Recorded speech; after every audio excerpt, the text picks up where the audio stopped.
Hi there, this is Kate and I'll be giving you a quick overview of our Unit of Competency TAE LLN 411, which is all about addressing adult language literacy and numeracy skills.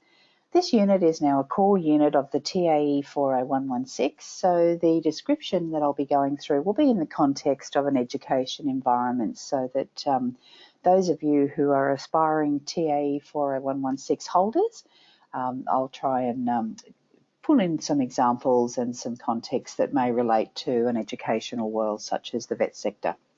So I guess for those of you who may be using the Blueprint online portal UpLearn for the first time, I'll just quickly give you a short overview of how this unit looks. So when you first go to your home page, so the little home page icon is on the left-hand side up here. You'll see a course which has the icon that looks similar to this with the little calculator, the pen and the books to symbolise the LLN topic. So just click on that and that will bring you to this page here, which will have the entire course assessment upload information available for you now. So to firstly start off, before you do anything else, you should normally just click on the Introduction and Getting Started section. That will just give you some basic information about computer requirements and anything else that you need to know before you get started as well. And once you've done that, you can just click over here to the little Continue button, or sometimes you'll find there's a Next button down the bottom. And once you've scrolled through that section, you should then come up with a reading that says 100% that you've been through that section. So that's just really to give you a brief overview of the unit and a bit of initial information. Then the next area that I suggest you explore is up here where it's got the little Files folder. So when you click on that icon, it will give you access to any templates that may be required during the course. Some of these templates are also embedded in the actual pages within the UpLearn course that you can download from, but some of the larger documents and the supporting documents you'll find are up here. So the first one that I would suggest pulling down is the one that's called the ACSF. Now I've already pulled it down just to have it ready, so it'll look like this. Do not print it off because it is 203 pages long, so certainly everything that you need to access and scroll through you can do from the electronic version. The second document to pull down is the one that's called the training manual. That's the one that Blueprint has put together, and the good news about that is that they have taken the important parts out of that ACSF document and condensed it into a more simplified reading document that gives you all the basics of the learning content for this particular unit. So most definitely pull that one down. Some people may choose to print that one off. It's only 50 pages and it's often a useful resource to go through and read as it summarises all the content, and you can just highlight the main parts with a highlighter pen if you're the sort of person who likes to have a hard copy document to refer to. And then when you are requiring some additional viewing content, there's some great links to videos and websites. So this document is a Word document where all the links have been embedded. Oops, I already had that one open as well. So any of these little links you can just click on and then watch the videos. So I would usually suggest that you watch those before you even listen to the balance of this particular recording. So it might be an idea to pause this recording now, go and watch some of these videos. They're very short. They're only just single-digit number of minutes long. This one here where it's got 16 short videos about LLN tips. When you go to that particular page, it will have a whole list of other videos there, but they're all very, very short videos. So if you look at that, it kind of has those ones together.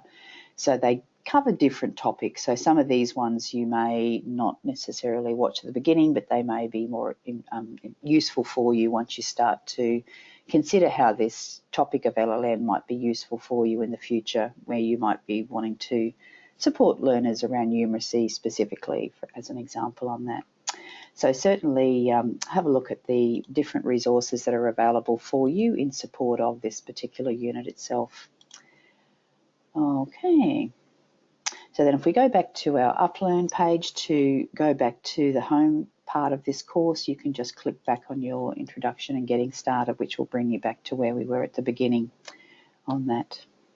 Good.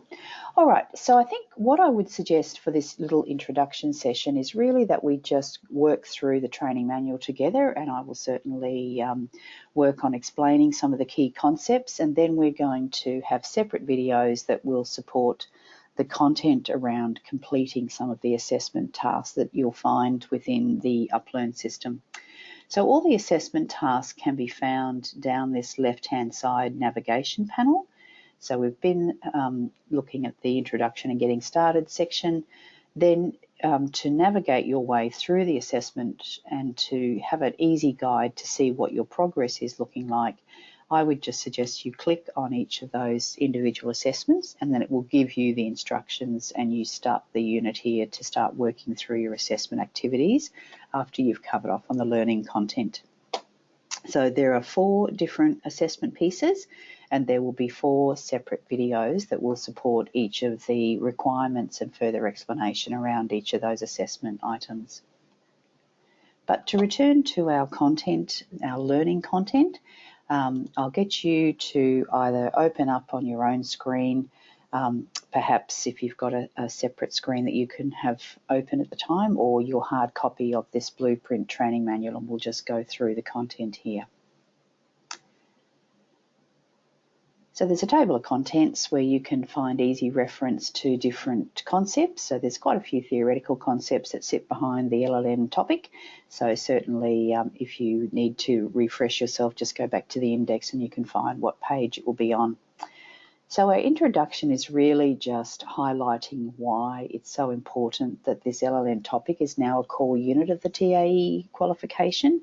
And I think previously, up until the current version of the TAE, this unit was an elective. So people who were working in the vet sector and specifically were dealing with learners who maybe were in some sort of equity diversity category that were more predominantly going to have challenges around LLN would have done this unit as a given, but many other vet practitioners may not have. And so the government, when they put together the new TAE 40116 version, they decided that it was really important that given there are often situations where kids can fall through the cracks in the school system, that it would be important for vet practitioners to have the knowledge and skills around the LLN topic, so that should they encounter people in their vet programs, they would be able to then know what the concept was about and how they could, more importantly, how they could support them. So I guess and this is the unit, which is the elements and performance criteria. And the assessment requirements. There's a list of some further reading and some further websites that are very helpful. And I suppose the first part is really just to highlight the need for this particular support strategy for vet practitioners, that really that you can't exist in life if you don't have LLN capabilities. So everybody this morning, even before they've started work, they would have been putting these LLN skills to work just in day-to-day life. So even if you're not going to a training program, you might have gone to a cafe to have some breakfast, and you'd need to have your oral skills to order the breakfast, you'd need to have your reading skills to read the menu, you'd need to have your numeracy skills to work out the dollars, and certainly it goes on. So even without people, entering into the education side of things, just to cope with life, it's quite important that these skills are not forgotten. Although it is also evident that there are some adults who get to older age who have been able to manage workarounds to do with LLN to get through life. So I'm sure you may have encountered some of those in your travels. So this little part here just gives us a bit more about the why. So around half of the working age Australians have LLM problems. So that's quite a large problem when you sort of look at it in that context, that it's really important that the vet sector now is being brought into looking at the solution for how we can support people who are in the workplace and who are doing education in the vet sector. It's also a requirement within the standards for RTOs. So clause 1.7 says the RTO determines the support needs of individual learners and provides access to educational and support services necessary for the individual learner to meet the requirements of the training product as specified in the training package or accredited course. So I think most commonly, if you've had experience within an RTO, you would typically find that they will have some form of language literacy numeracy testing for their candidates to complete before the enrolment process is finalised. And the idea there is that red flags can then be raised with a trainer if there is indications that any learners may need some additional support during the actual program itself. This unit takes that concept to the next level. So it's really saying that if you are following this clause to the letter, you will have also profiled the actual training program itself so that you can compare the expectations of the course in terms of language literacy numeracy, and then compare that to the learner's status or levels, in their LLN capabilities, just to make sure that down to a particular skill level, you can really identify if there's any problems. So I think that's what this LLN unit is predominantly going to introduce to those who've not been so familiar with the LLN topic, is that there is a whole framework that sits behind how this is measured, and that's what we're going to be going through together. So there's some further descriptions about the LLN topic itself. And then it comes to talking about what's known as the Australian Core Skills Framework. So this is different to the Australian Qualifications Framework, which has those 10 levels of education.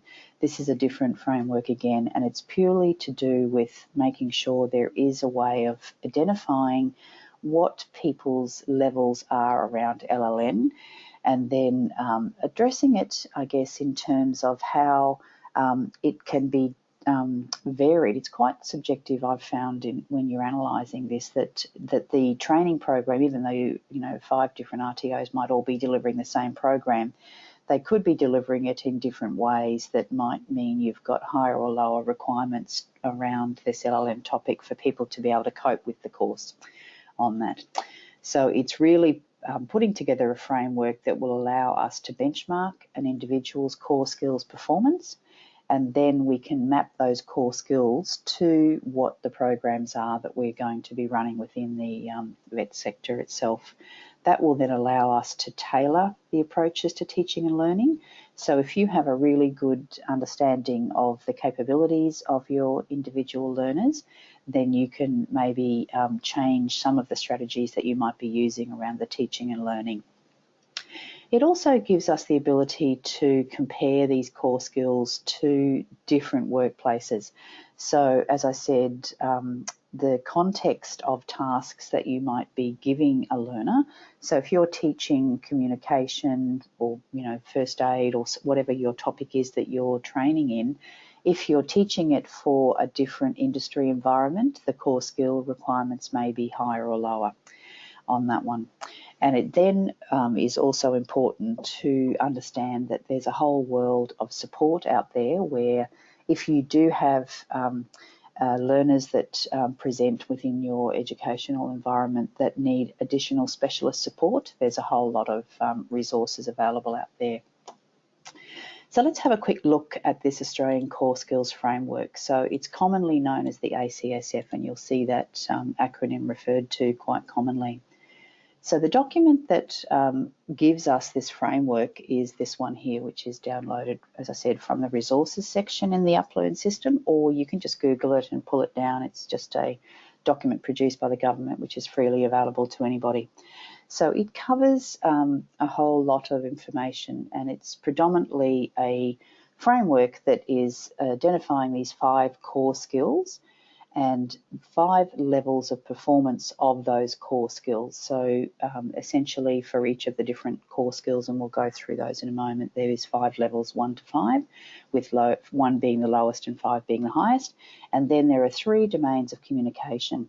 And that's really just saying that you would typically use those core skills in different areas that might relate to your home life and personal life. They might relate to your workplace, or they might relate to your educational environment on that.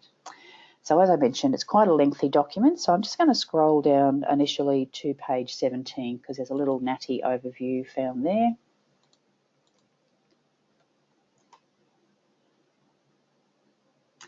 So these are our 5 core skills: learning, reading, writing, oral communication and numeracy, and they sit behind people's capability around language literacy and numeracy.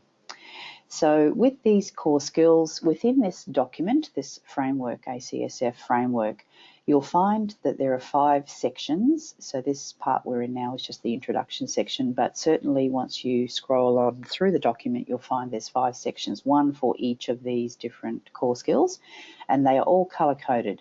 So when you're in the yellow section, you know you're in the learning part, and the pink section for reading, and et cetera, et cetera. So for each of these core skills, there are 5 ACSF levels. So under learning, you would have your lowest level as a level 1 and your highest level as a level 5.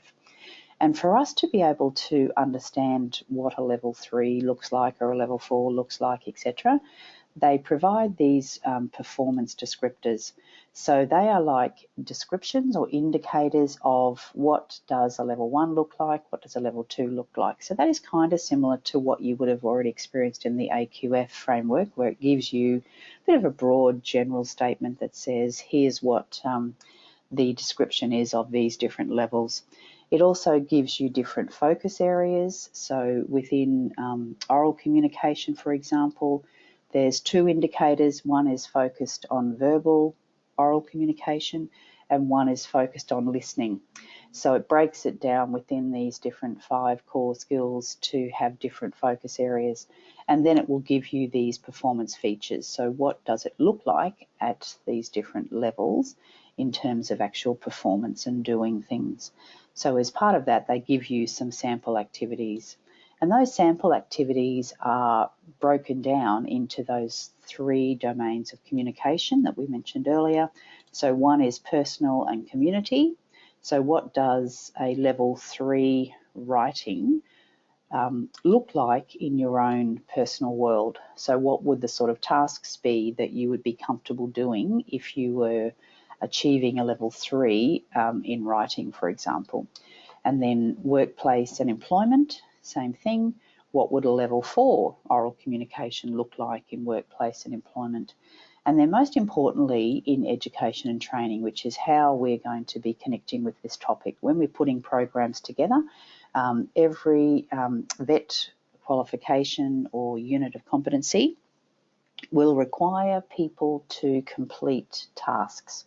So whether it's a knowledge test, whether it's an actual practical demonstration of a skill they've learned, all of that will require tasks to be completed, and those tasks will have varying requirements for these 5 core skills.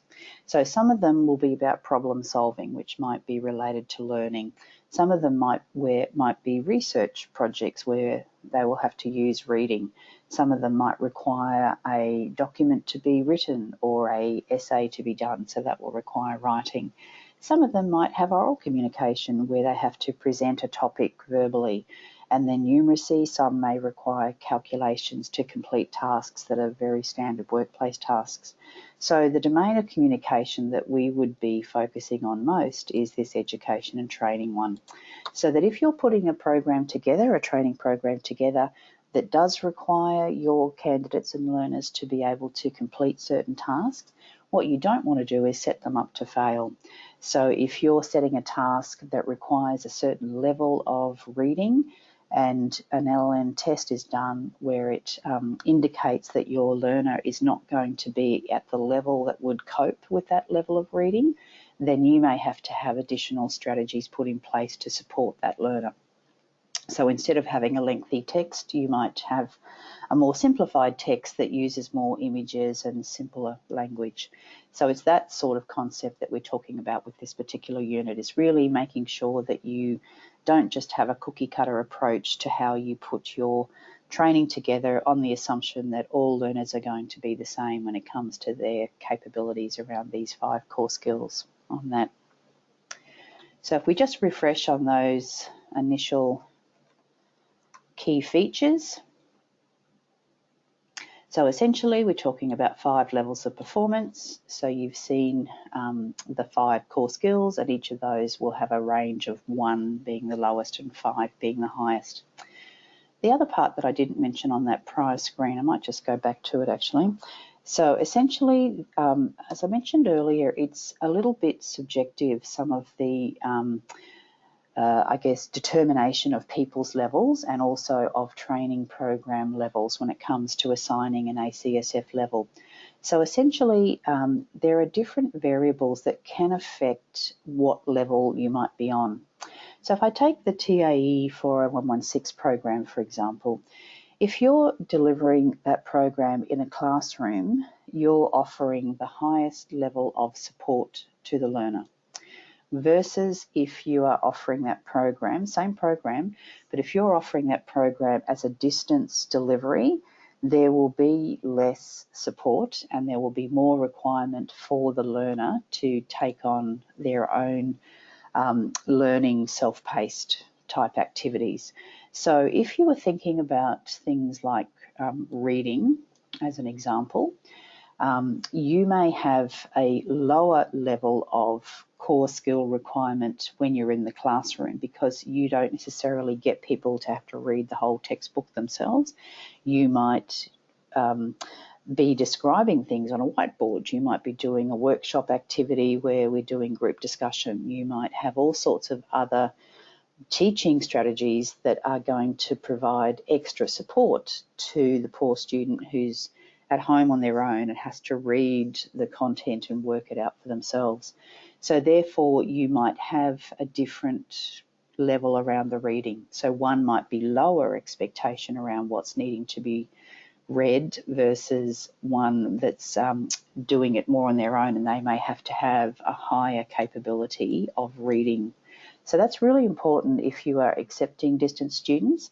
And if there is testing that might indicate that they would have a challenge with more complex reading and also more complex learning where they're going to have to work things out for themselves, then certainly you may find that you find some of those students will struggle perhaps because there's a higher expectation on their own capabilities to problem solve and things like that. There's also variables related to context. So if I was teaching, for example, a topic, maybe we'll take first aid as an example. So if I was teaching first aid in relation to an office environment versus first aid in relation to, say, a firefighter's context, you may have more complex content depending on the context of the content that you're going to be delivering. So it could well be that it's a more simple explanation of the content that's required when you're in a very simple work environment, but the context of a more complex work environment may require the learner to have higher levels of learning. So even though they're doing the same unit, they may have to learn things of a more complex nature to support their own work environment and the examples of, say, first aid that may occur in their world. Then you've got things like text complexity and task complexity.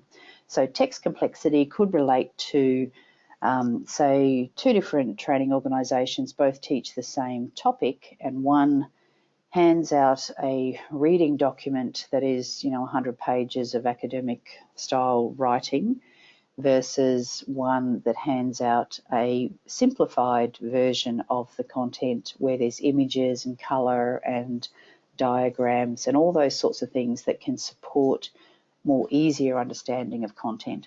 So again, this is a good reflection for those that are putting courses together to make sure that you're aligning the text complexity to the ACSF level of your target learner. And finally, there's task complexity. And that task complexity could again be that even for the same unit, you may have a more complex task subject to how you write your assessment tool versus another training organisation may have a less complex task. So it really just comes down to making sure that when you are putting your learning materials together and your assessment materials together, that you are really considering what level at an ACSF level the complexity is around the content that you're doing on that. Okay, so back to our little key features page. All right, so we've been through our 5 levels of performance, we've been through our 4 performance variables, and we've talked about the fact that we have skills and requirements for these core skills in different domains, so our personal, workplace and educational domain. Then we are talking about these 5 levels of performance, and they will give us indications of what different levels look like by providing performance features and sample activities. So let's have a look at some of those now, because that will really give us a bit more of an indication about how this plays out in reality. So here's a little cut down version of a core skills performance indicator table. So these are the 11 indicators, and this is really a description of what are the sorts of things that are going to be covered. So this is coming back to that focus area with your 5 core skills. So again, you've got your color coding, and then you've got these different descriptors that say within learning, you will have 5 levels of these 2 different indicators, and these indicators will focus on these 2 different specific descriptors, if you like. So one is about active awareness of self as a learner, planning and management of learning, and there will be descriptors at 5 levels of that particular outcome. And one is about the acquisition and application of practical strategies that facilitate learning. So that's really what do people do to help themselves learn after they've had an awareness that they need to learn. And then you'll have level 1, level 2, level 3, level 4, level 5 of that. Same thing with the others. They'll give you different overviews of the 5 different levels. And again, you'll have a level 1 speaking, and you'll have a level 2, 3, 4, 5 speaking. And there'll be a descriptor for each of those. So that just gives you a bit of a summary as to what these indicators are going to focus on when you come back to those particular descriptors there. So if we scroll down, I'm just going to go to that first section. Here we go here. So I think the idea around these indicator tables, and if you want to see an example of one, let's go back to our learning manual here. So this is the learning section, so it's yellow, and it's got a few different descriptions around what the learning core skill is all about. So here's an example of our indicator table by level. So again, we've got these 5 levels of capability for the topic of learning. We've got these indicators. So we've got 2 indicators for each of the 5 levels, and they relate to those descriptors that I just showed you in the previous screen. So this is really giving us a description of what level 1 looks like in terms of our learning. Level 2 looks like, level 3 looks like, level 4 looks like. And if you scroll to the next page, it will then give you some more practical things that describe what level 1, 2, 3, 4, 5 looks like. So it's broken down into these different domains, so either in a personal sense, a workplace sense, or an educational sense.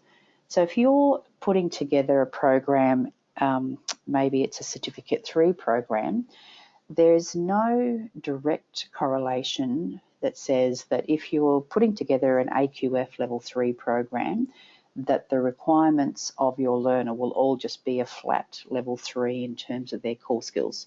It could be that you don't even use some of the core skills in certain units of competency.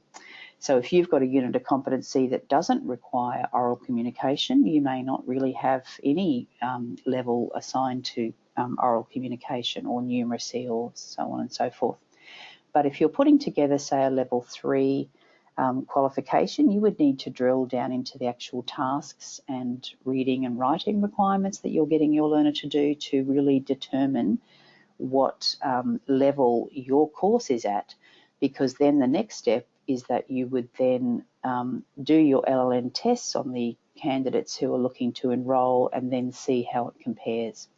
So these sorts of task descriptors will give you more of an indication as to what a level 3 looks like in real life, versus up here where it gives you an indication of what a level 3 might look like in terms of these indicator descriptors on that. So when we come back to looking at what this sort of plays out within real life, you would have a course. So these red bars here are the expectations of the training program. So you might have a level 3 in learning, but level 4 in everything else. And then you would do a test on your learner before they start, and they would then be overlaid with the little dotted line. So you can see in this example here, the learner will be fine around the learning content. They may struggle a little bit with the reading. It might be a bit of a push for them to really cope with the complexity of the reading that you're providing them or asking them to do. The challenge area for them is really going to be here around the writing.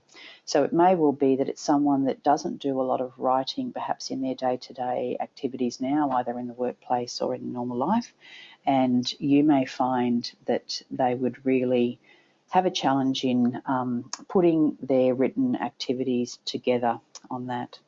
Certainly the oral communication, there could be a small challenge there, and the numeracy looks like it will be fine. So this is called a spiky profile, and it really gives you a really good visual of where a candidate's capabilities are sitting compared to what the expectations are of your program that will allow them to cope with the tasks that you're going to be setting them to do within your program. So for a candidate like this, you may have to look at some strategies around the written requirements of the program, and that can be things like changing a written test to an oral or a verbal questioning quiz, and certainly those sort of things. I guess the important part to consider here is that even though you can implement support strategies, you also have to think about the job itself and to what level might that candidate, if they're very committed to working in a role that does require a lot of writing, what other support strategies might you need to suggest for that candidate? And there are quite a few external programs that can help adults with their reading and writing, etc. So we'll be covering a bit of that with the content itself as well on that one. So that's really a brief overview of the concept that sits behind analysing your LLN requirements. So essentially, when you open up a unit of competency, you read what the requirements are for a candidate to complete that. You think about in your mind, what are the tasks that I'm going to be setting someone to do to show me that they are competent in these performance criteria and assessment requirements.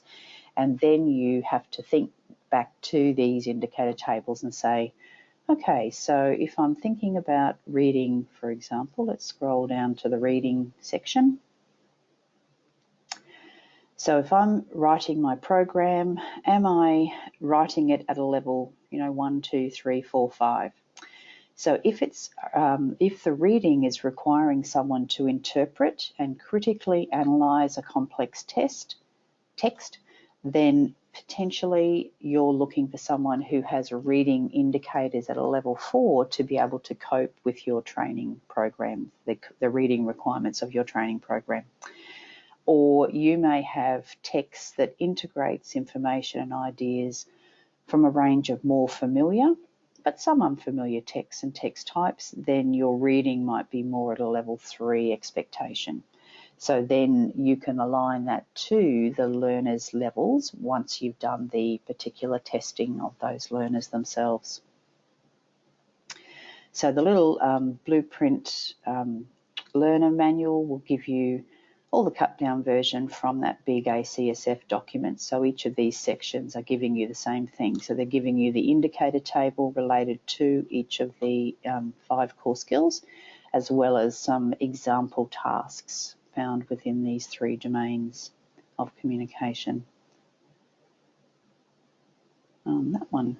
So there's your 5 core skills. So just go through and have a read, get your highlighter pen out and perhaps highlight some of the things that are more pertinent to what you might be requiring your learners to do in your learning environment.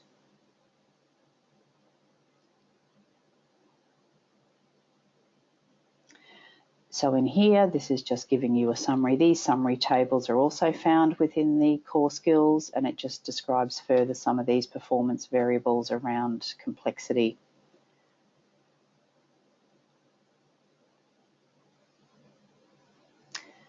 Okay, so now that we've had a bit of a brief overview about what the core skills framework is all about, it's time now to have a look at how this can be done in practice once you've determined what units of competency you're going to use within your training program. So the example in the Blueprint Learner Manual is based on this unit, BSB WHS 201. Whoops, shouldn't have an A on that anymore. So if we scroll down to the content here, it actually will give us some clues in the foundation skills table. So if we go to training.gov, I'm just going to pull up that unit.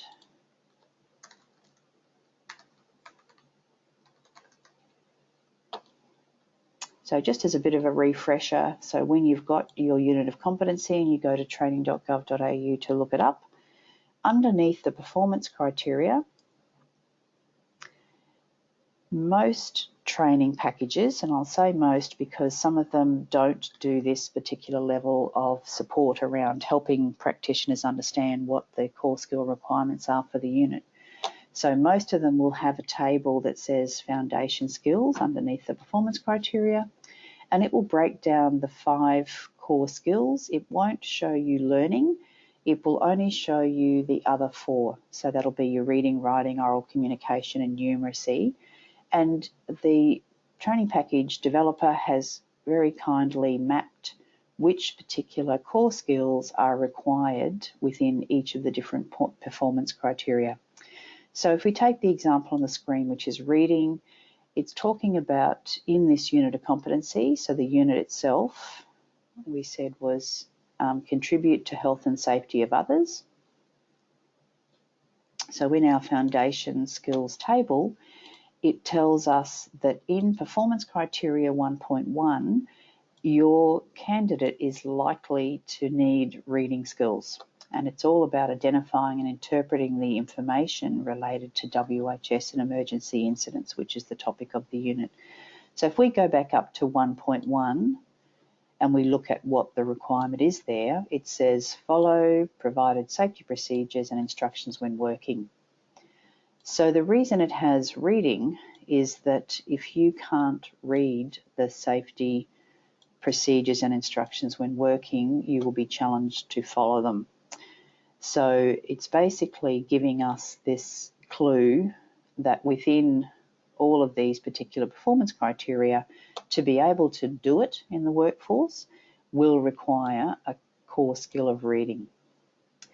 So if we look at writing, for example, it's not in 1.1, but it is in 1.2.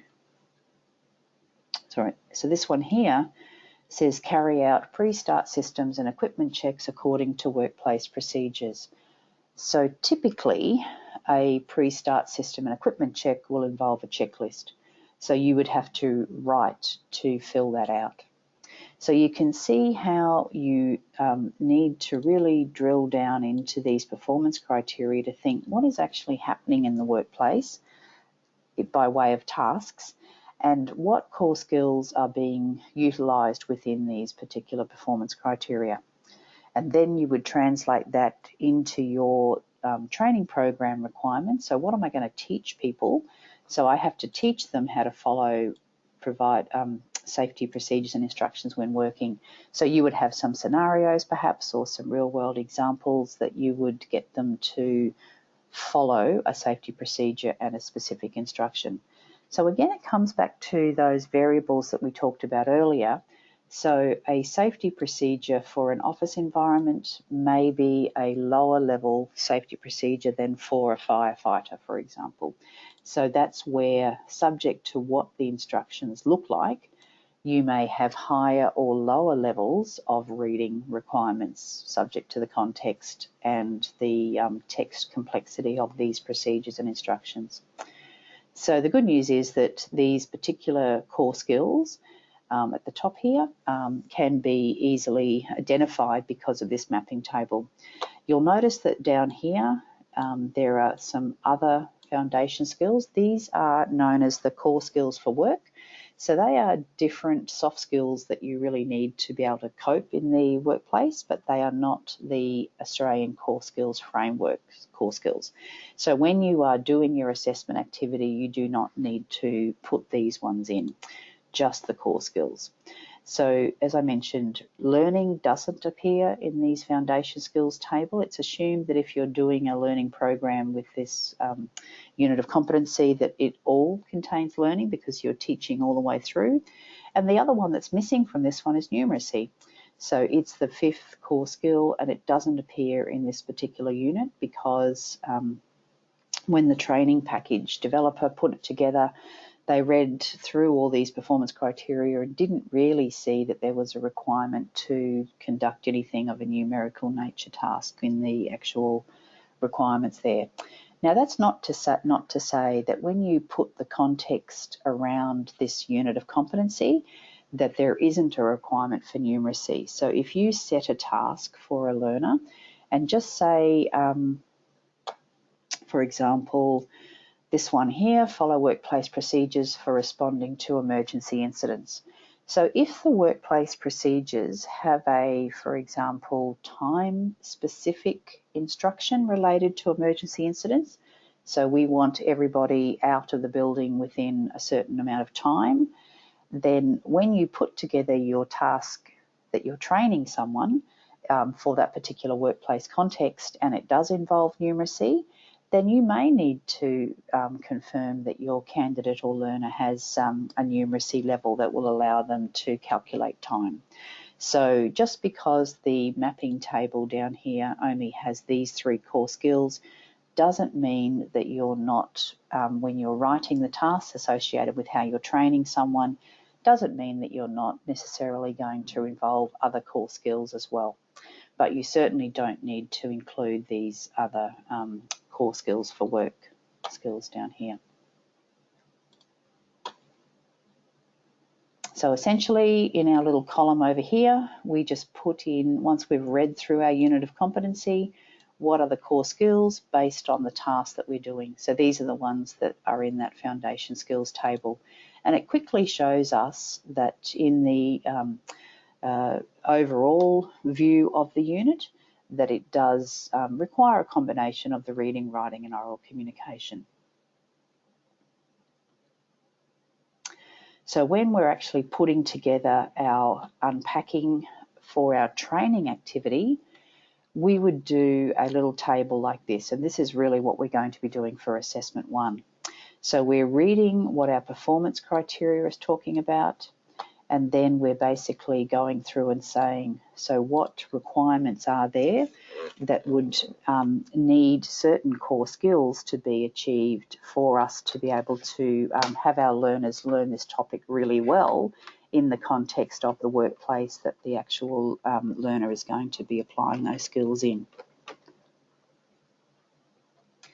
So we would assign what are the activities, training and assessment tasks that we would get someone to do.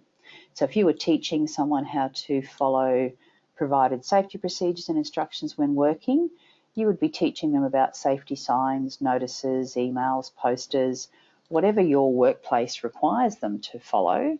Again, some workplaces will be more complex than others. So you may have more complex legislation, for example, that is part of following safety procedures and instructions when working in certain workplaces. So then you can see by having activities that require people to use and work with those particular activities about safety signs and notices, that will then require reading. So the next one is pre-start systems. Again, it's equipment checklists, and when you're completing the checklist, it would require that writing. So you can see how doing a task sometimes will involve multiple skills, core skills on that one. Where it's got keywords, there are often key communication type words that can give you a hint as to what is happening there. So follow can sometimes be instructions. So it could well be that you might have oral communication here, because it could well be that you're teaching someone how to attend a Take 5 pre-start meeting or something like that. So it's not incorrect to add other core skills into this column, subject to what the workplace requirements are.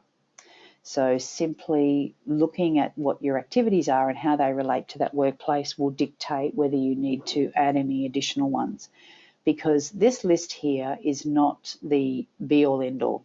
So certainly once you've looked at the tasks that you're assigning to your learner, you may choose to add additional foundation skills in, or Australian core skills in, particularly where they're missing altogether. So we talked about the example about numeracy. So you don't just have to stick with just the ones that are mapped there. So these are those words that help us quickly identify which core skills are going on. So if in your performance criteria it's asking you to read or review, you can be pretty certain that there's reading embedded in that performance criteria. If your oral communication is being included, you might have words in your performance criteria like discuss or explain. And with numeracy, it could be performance words like measure or perform or estimate. So these just give us a bit of a clue when we're reading our performance criteria, because some units don't give us that lovely mapping table that certain units do. So if the units of competency that you're working with doesn't have a table like this, then you just have to put it together from scratch. So you would read the language, and you would then determine whether what this core skill is based on what the activities are that you're doing. But this little table here is very helpful for making sure that it gives you some initial clues on that.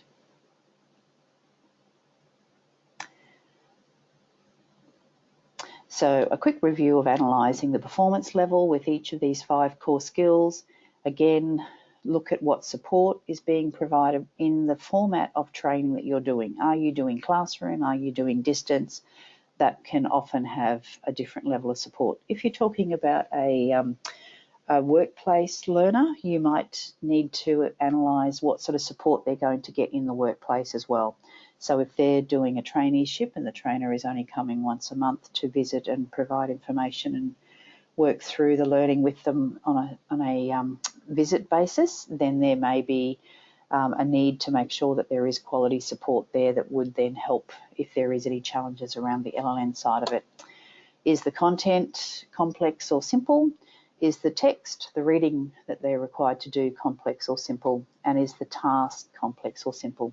And that will then help you determine whether some of these levels may be higher or lower. Even if you're running the same program, you may have different core skill levels applicable to that.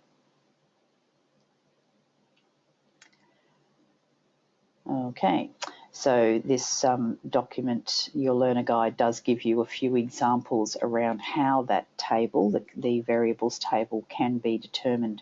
So it's talking about the number of steps in a task, it's talking about the level of expectation in the workplace. So this is quite a low level, Cert 2 level type unit. So it may well be that there are different levels depending on the context of the workplace. So what we end up with as an output is that we go through the unit of competency and we assign these levels based on the indicator table. So with that one here, we've determined learning at a 2, reading at a 2, writing at a 2, oral communication at a 2, and numeracy at a 1. So that then gives us a profile with the red line to say that if we were teaching that BSB WHS 201 unit, the profile of what a learner could cope with in terms of our 5 core skills would be approximately that. Now, as I mentioned, it is subjective. So if your workplace has more complex written instructions, you may need to change your reading and writing to a 3. And that will be purely down to what the real world task activities are that you're going to be getting your learner to do. So then the final step is that we would then assign the learner's level to that. So that can be done through a few different methods. Most RTOs will have their own version of an LLN test. There are also free tests that are available. One of the links in your learner guide is to this website here, which is a organisation called Precision Consultancy. And they have put together analysis tests so that you can confirm what level your learner is at by having them undergo one of these tests here. So they've got different industry coverage. So you can see some of them are generic, which means that really the test would be suitable for any different industry. And then you've got some that are written in the context of a certain industry coverage itself. So this one here, admitter residence, is going to be covering the core skills of reading and writing only, and it's got an industry coverage of aged care. And the task is about transferring information from one text type to another. So there's a whole list of these different ones here. If you go to that website, which is in your links page in the learner manual. So just say you're working in hospitality and you're using a training organisation who's going to put together a course, and there's going to be a certain expectation that they have reading, writing and numeracy up to a level 3. So you might use this, not you as the employer, but the training organisation might use this particular test to do that pre-commencement testing. So all you do is click on the download button and it will bring up a Word document that you can then use with your learner. So this will form part, doing an exercise like this will form part of assessment 1. So this one is called injury hotspots, and again it tells you what the levels are that it's testing. So essentially this test is going to cover just those 3 core skills. It doesn't cover learning, and learning is kind of a given with any of these learning programs, but it also doesn't cover oral communication. So if the core skill oral communication, like speaking and listening, is going to be part of your training in a significant way, you should look at doing a supplementary test that will cover that oral communication core skill. So it gives you an overview of the actual core skills being covered. It tells you who the task has been written for, gives you a bit of information about the content coverage, and then some instructions to the assessor. So you're going to ask the candidate to read and interpret some information, complete some numerical tasks, read a case study. So it's just simple instructions. Then it has a little section called ACSF Mapping. So all of those tests on that website that I showed you the list of will have this exact same format. So it will basically say that if question 1 is completed, it's covering these core skills 2.05 and 2.06. So for you to know which one that covers, you just need to go back to your indicator table.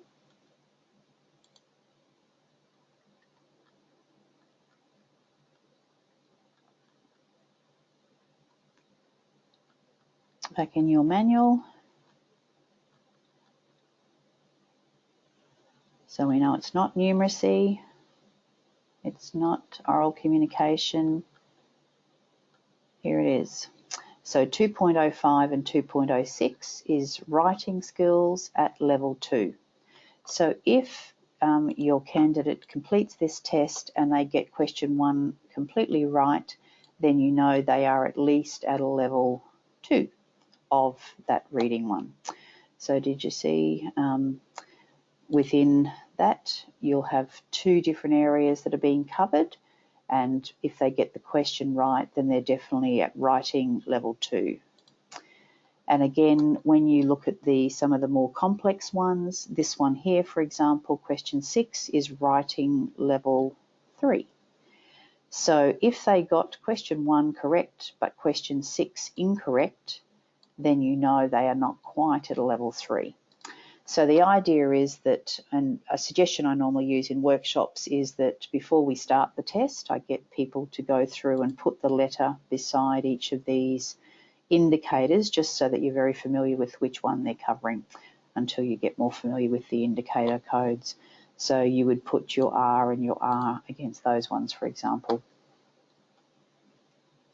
And that way you know exactly which questions are assessing against which core skill, because when you come to mark it, you can then put a ticker across against each of these questions, and that will then give you a nice clear indication of what level people are at.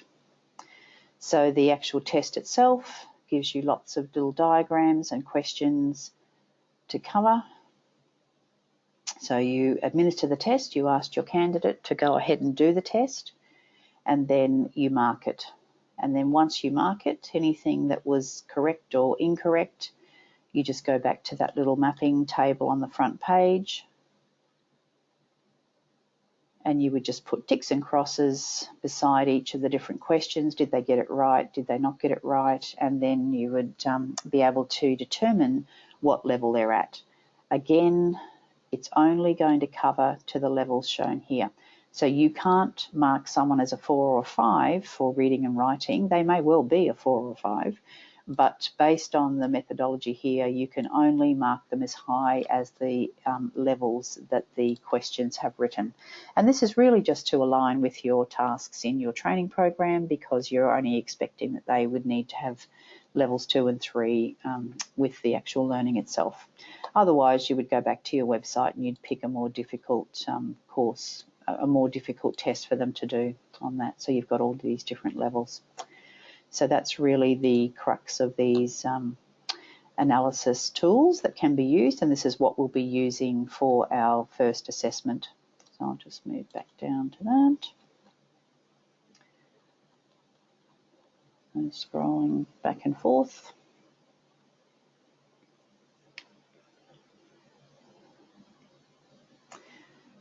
Okay. So there are quite a few commercial LLM assessment tools. You can certainly Google around, you'll find some that are less manual than the one we just looked at. The one we just looked at is really just the basic version, but if you're doing large volumes of students, you are better to possibly look for something that's a bit more automated, and some of them involve an online test where you just send the student a link and they go ahead and complete some questions, more like an interactive game, and that then allows them to, the back end of the computer online program allows it to be tabulated, and very quickly it will come up with that spiky profile that we looked at earlier on that. So really every RTO will have their own version of how they confirm the LLM levels for students. So these are just some of those ones from that Precision Consultancy website. So if you don't have an existing LLN test, or the one that you're using is not necessarily mapped to the core skills, then you should perhaps consider looking at some of these precision ones or looking at some of the commercial products out there, because it will make it much easier for you to assess. So there are other ways of determining someone's LLN level. You could conduct an interview with the candidate and talk about things that they've done in their past and where they think they may have any challenges around the topic. Certainly you've got these different other assessment tasks. So you've got your precision ones, but you as an organisation, so employers may have different aptitude tests that they put people through. So if you're working with an employer, you should really kind of understand how they determine what their core skill requirements are in the workplace and whether they have any testing that they do prior to employment. You would then implement the assessment, and then you would finalise the result to determine what level your core skill is for the actual student. So you can read through some of the scenarios that are in here. So this is an example of Chelsea, the student, doing that exact same test that we just had a look at.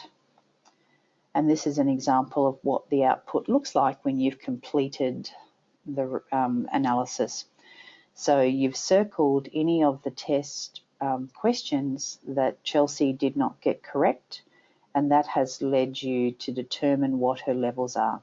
So remember, you can't go higher than the levels that are noted up here in the core skills mapping that's been done against the questions. But you can see that Chelsea has struggled with some of the numeracy questions that were at level 3. She got one of the reading questions incorrect, perhaps at level 3, but there were others that she got correct. So you might also make a few little comments just to prompt yourself as the trainer as to what you might need to help and support Chelsea with. So perhaps things like unknown terms, you might need to make sure there are really clear glossaries provided, and that you might help Chelsea with some strategies about making sure that key terms are explained. You might suggest to her to get a highlighter pen and to highlight any of those unknown terms or words in reading materials to help her read and understand and connect it to the glossary and things like that. So you would put together your support strategies based around where she came in the actual test itself. So then once the test is completed and you've assigned those levels, you would then go back to your initial spiky profile template, the one that we had completed earlier, and you would then plug in her results. Now, sometimes you have to make assumptions around some of the core skills that are not part of the test. So remember, in this test, we were not covering oral communication, we were not covering learning. So down here in our spiky profile, you may have determined the other levels for learning and for oral communication by having an interview with Chelsea, or you may have had a different test format. So essentially what it's doing is it's giving us the ability to determine where Chelsea is kind of sitting compared to the course requirements. So remember, the red line is the unit requirement and the blue line is the actual student results. So you may have one of these for each student in a program, and you would then look at where there's any issues. Now, for this particular situation, Chelsea has performed above the expectation requirements of the course, so we would not be necessarily predicting that there'd be any problems with Chelsea in the learning environment.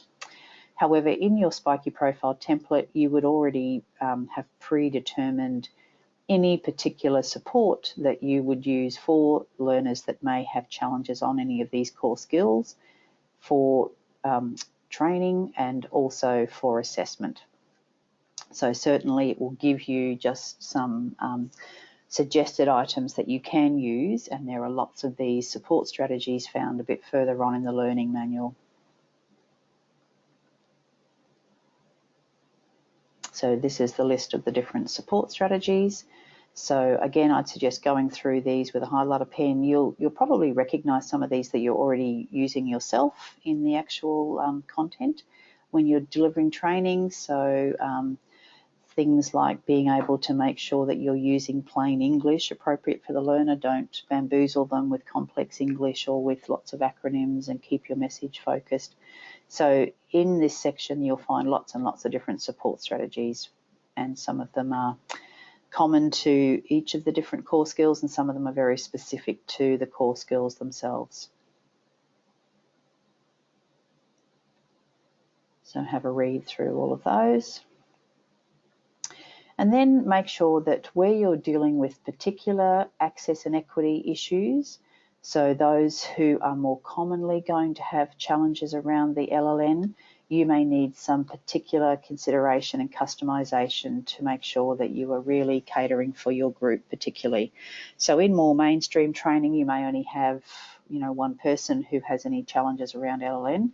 With some of your training programs, if you are working with certain equity groups, such as those listed on the screen now, then you may have to completely customize the strategies you have around learning and assessment to make sure that you are totally working with people at the level that they're at.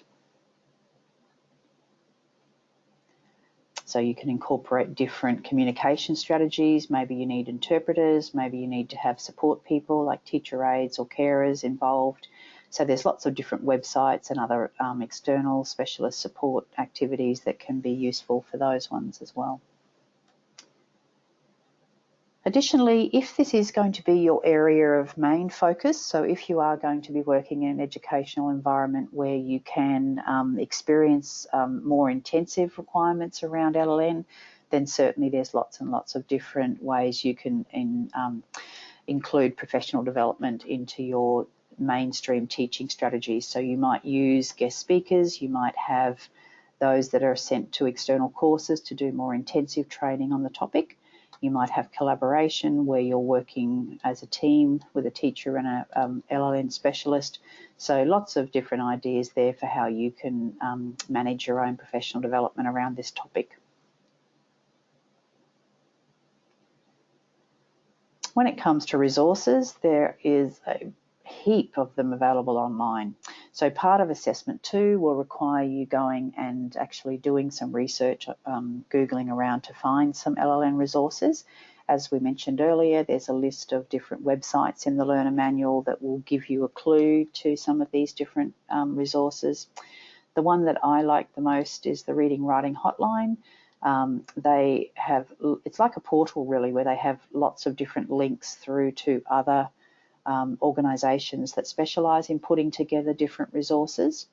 So if you go to student resources, for example,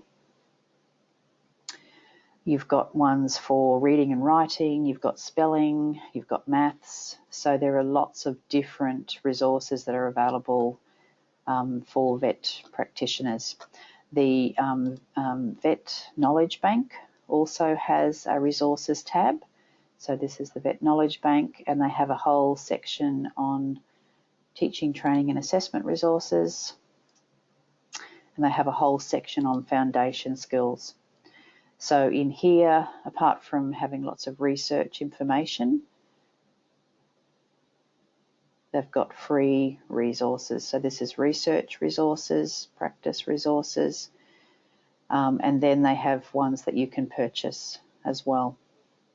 But in here, there's lots of different websites, like SkillsWise has some really good ones on it as well. There's quite a few different resources that are at no cost, and then there are some that are more your commercial ones to purchase if you're doing this more intensely with your particular educational environment. Otherwise, there's a few ideas here about if you're going to design a resource yourself, what adjustments you might have to make to ensure that it's going to be fit for purpose for your equity group. So these are some of the different websites. So then if you find that you do have learners where there is additional specialist LLN support required, then there are certainly areas where programs are provided specifically for some of these equity groups particularly, and TAFE is probably the most common resource where there's additional funding provided to do certain programs that are to do with workplace language capabilities and things like that. So just have a read through all of those, and that will give you some ideas about ways that you can tap into some of this more specialist support.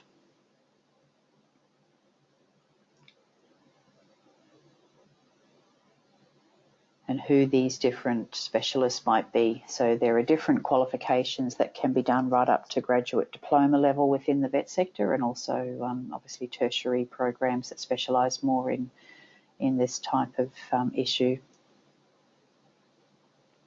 So that's just a bit more reading in your learner manual about that. And that's it.